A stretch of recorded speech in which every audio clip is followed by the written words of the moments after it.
আসসালামু আলাইকুম। আজকে আপনাদের সাথে শেয়ার করব পাক্কান পিঠার রেসিপি।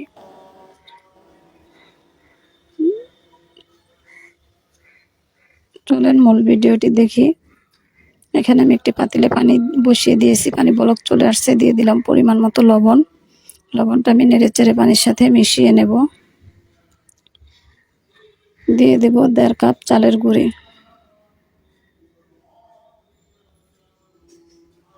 দিয়ে দেব 1 কাপ ময়দা। ভালো করে নেড়েচেড়ে নেব। চালের গুঁড়িটা পানির সাথে মিশিয়ে নেব।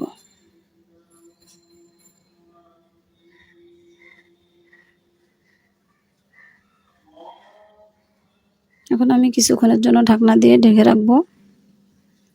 কিছুক্ষণ পরে আমি আবারও ভালো করে নেড়েচেড়ে নেব, আর চুলার জালটা মিডিয়াম আঁচে দিয়ে নেব। দেখেন আমার চালের গুঁড়ি সিদ্ধ হয়ে গেছে। এখন আমি নামিয়ে ফেলবো। হালকা গরম অবস্থায় আমি একটি ডো তৈরি করব। এখানে আমি একটি ডিম ভেঙে নিচ্ছি। এর ভিতরে দিয়ে দেব কিছু এনার্জি বিস্কিট। কিছুক্ষণের জন্য ভিজিয়ে রাখবো।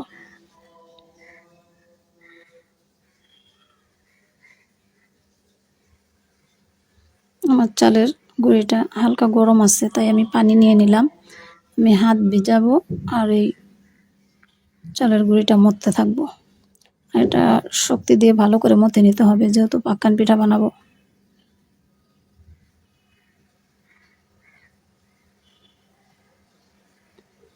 আর এখানে আমি যে বিস্কিট ভিজিয়ে রেখেছিলাম ডিমের সাথে, সেগুলো মিশিয়ে নিলাম, ডিম আর বিস্কিট। এখন বিস্কিট দিয়ে আমি এগুলো মেখে নিব। অল্প অল্প নিব আর মাখতে থাকবো।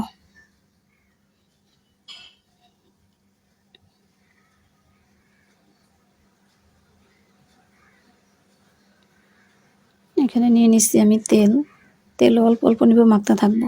আপনাদের চালের গুঁড়ি বেশি হলে বিস্কিট ডিম বেশি করে ভিজাবেন। আর আমার ডো তৈরি হয়ে গেছে। এখন আমি একটি বেলুনের ফিরাতে পিঠাগুলো বানিয়ে নেব।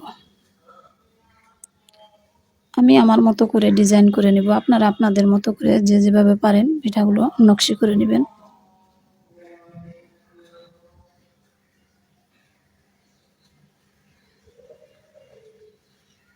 এভাবে আমি সবগুলা পিঠাই বানিয়ে নেব।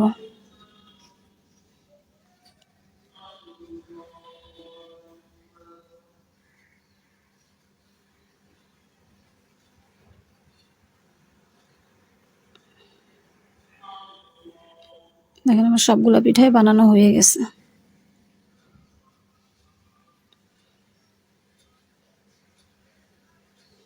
আর পিঠা খেতে কার না ভালো লাগে, পিঠা সবাই পছন্দ করেন। এখানে আমি একটি প্যান বসিয়ে দিয়েছি চুলায়। তেল গরম হয়ে গেছে, আমি দিয়ে দিলাম পিঠা। এক এক করে যে কয়টা পিঠা ধরে আমি সেই কয়টা পিঠাই দিয়ে দিব। আর তেল গরম হয়ে আসলে চুলার জালটা মিডিয়াম আঁচে দিয়ে নিব। বারবার উল্টায় পাল্টায় পিঠাগুলো আমি ভেজে নিব।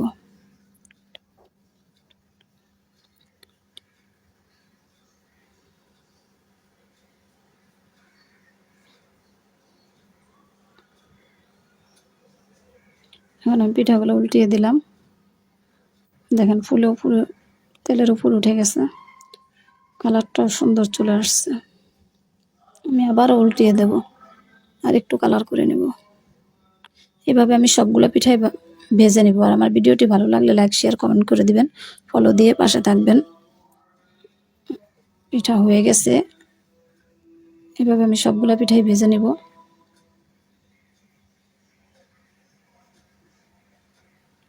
হয়ে গেল আমার পিঠাগুলো ভাজা হয়ে গেল।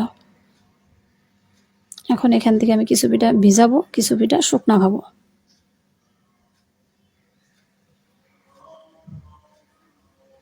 শুকনা খাওয়ার জন্য কিছু রেখে দেব আর কিছু ভিজিয়ে নেব।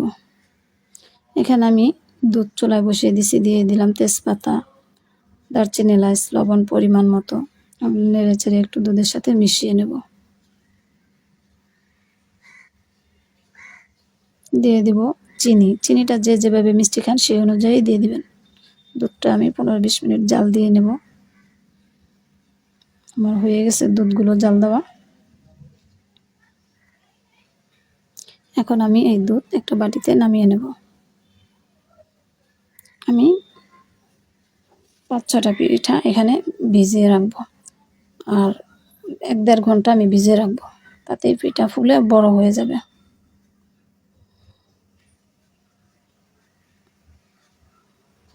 দেখেন 1-1.5 ঘন্টা পরে আমার পিঠাগুলো ফুলে কত বড় হয়ে গেছে। সবাই ভালো থাকবেন, দোয়া করবেন। খোদা হাফেজ।